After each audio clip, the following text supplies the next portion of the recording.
Dans le cadre du règlement de la crise post-électorale, le gouvernement de la République de Côte d'Ivoire, ayant accepté le cadre de dialogue proposé par l'Union africaine, a demandé aux rebelles de déposer les armes et d'accepter le dialogue comme moyen de règlement du conflit.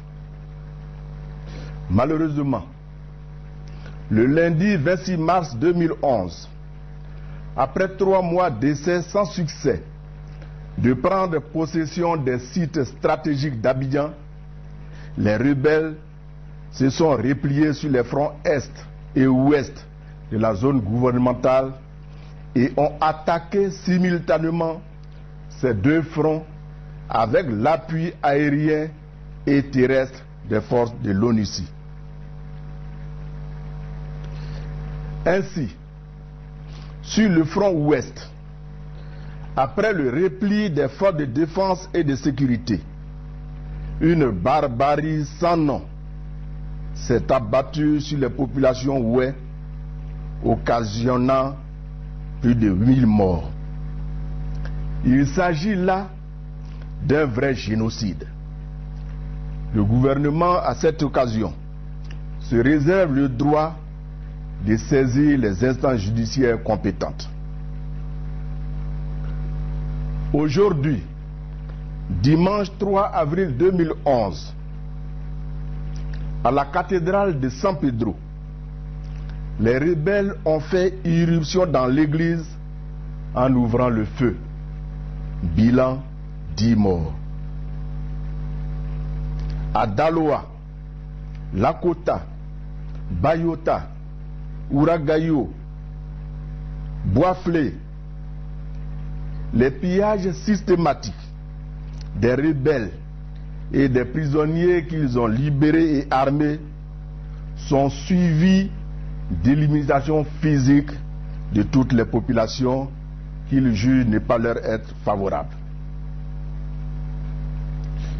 Sous escorte et encadrement de l'ONUCI sur les autres fronts, les rebelles se sont installés avec violence dans plusieurs localités.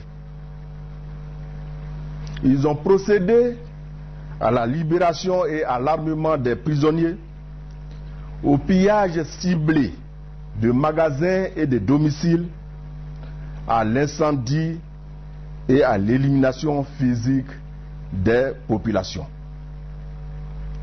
À Tiébissou, les tirs aériens de l'ONUCI ont eu raison des FDS qui avaient vaincu les rebelles et se dirigeaient sur Bouaké.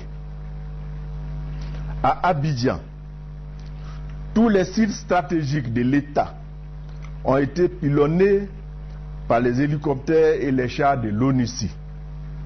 Le camp d'Akouedo et d'Agban, l'école de gendarmerie, la RTI, le palais présidentiel au Plateau et la résidence du chef de l'État à Cocody. Sur tous ces sites de combat, l'ONUCI était non seulement la compagne de transport de troupes rebelles par excellence, mais aussi partie prenante de la belligérance. Les forces de défense et de sécurité ont fait preuve d'héroïsme en mettant en déroute le couple ONUCI-rebelle sur les champs de bataille. Tous les sites stratégiques ont été protégés.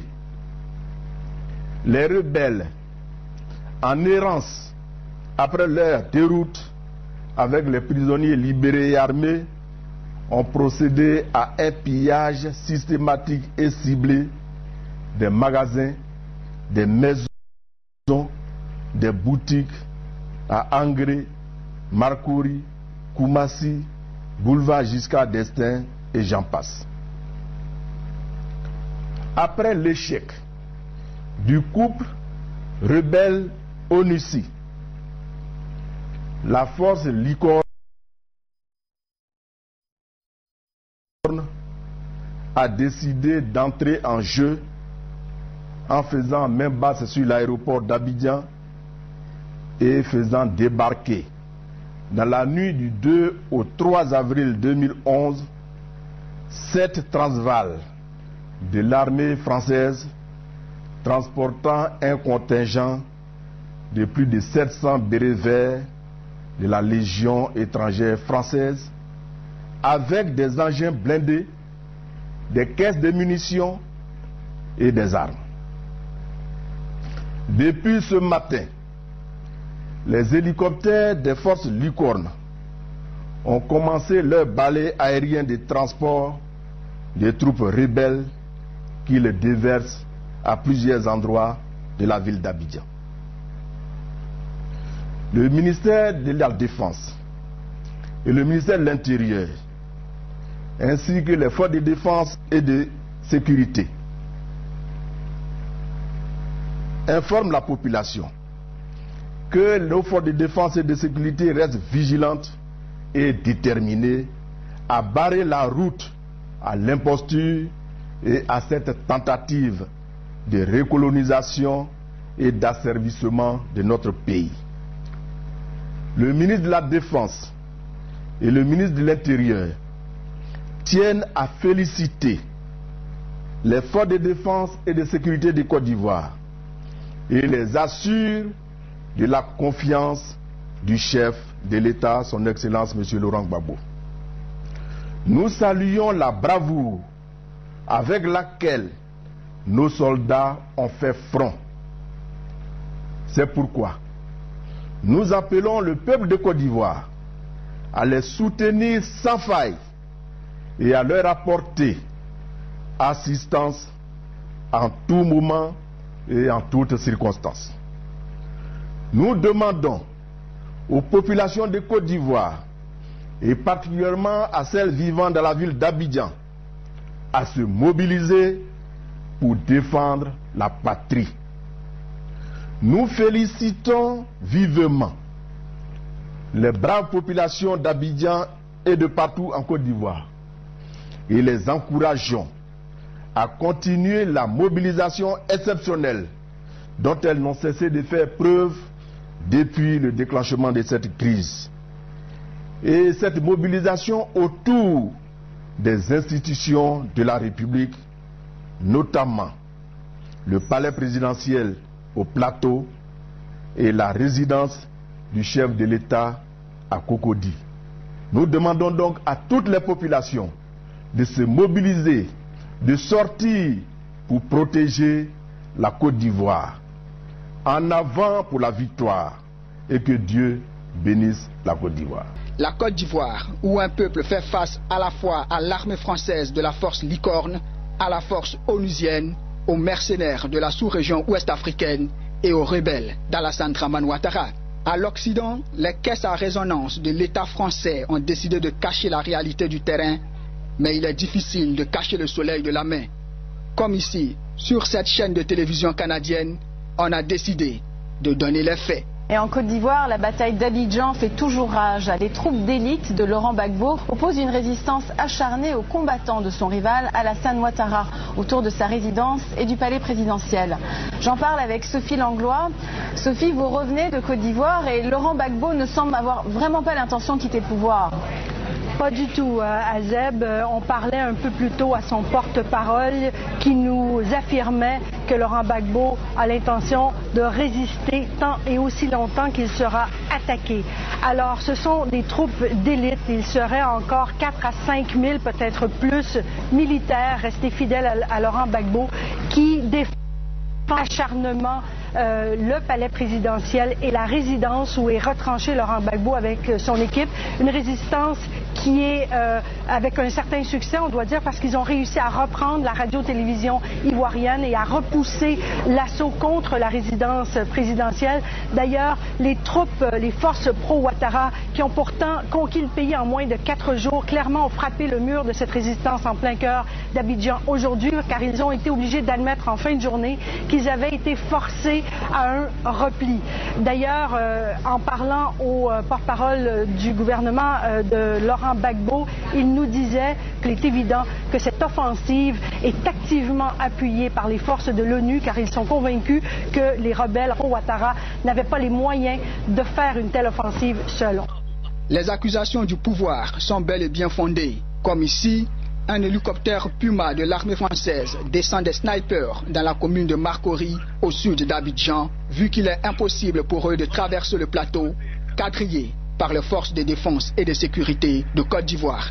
L'autre exemple de complicité de la force Licorne, le convoi des rebelles dans les sous-quartiers, comme la Koumassi, où les chars français leur ouvrent la voie. Pendant que la Licorne participe à la déstabilisation de la Côte d'Ivoire à Abidjan, les rebelles de Ouattara pillent, tuent et violent, sans être inquiétés à l'intérieur du pays. La presse, encore crédible, en fait l'écho. C'est terrible tout ça. Et Sophie, l'ONU s'inquiète des exactions commises dans l'ouest du pays? Dans l'ouest du pays par les forces pro-Ouattara. L'organisme, pour la première fois, s'inquiète de violations graves dans l'ouest du pays, de violations de droits de la personne commises par les forces pro-Ouattara, pas juste ces derniers jours, mais ces dernières semaines et ces derniers mois.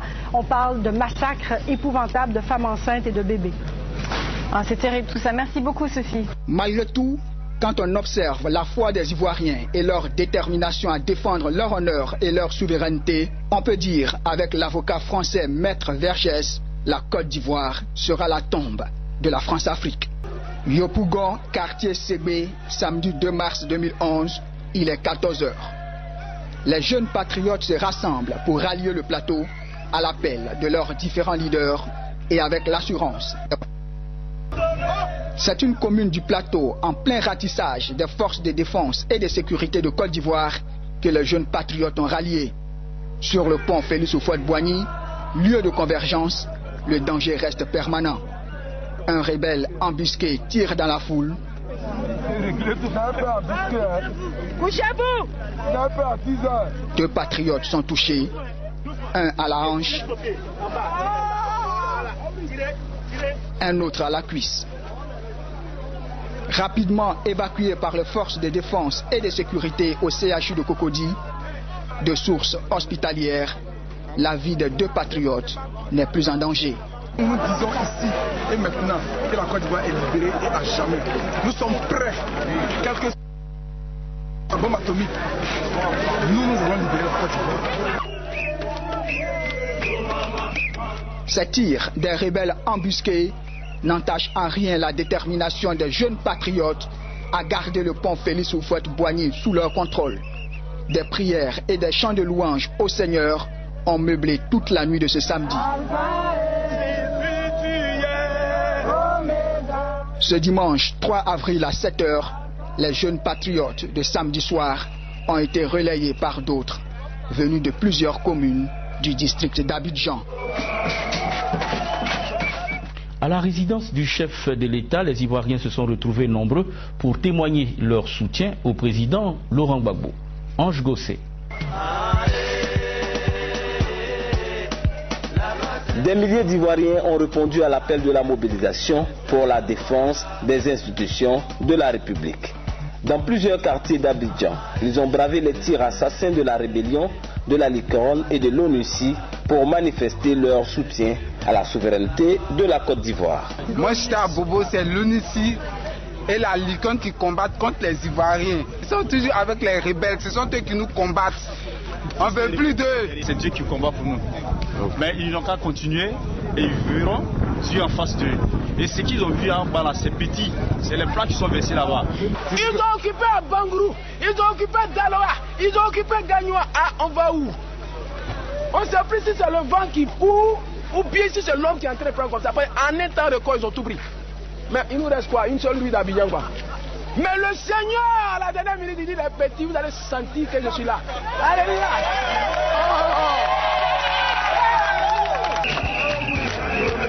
À peine sorti d'hospitalisation, le ministre Cadet Bertin a apporté son soutien à la jeunesse. La population n'a qu'à avoir l'esprit calme, être sereine et continuer le combat. C'est un combat que nous avons engagé depuis 1990. En 2002, nous avons mené la guerre et c'est cette guerre-là qui continue. Nous allons gagner la guerre. Cette guerre-là, nous allons la gagner.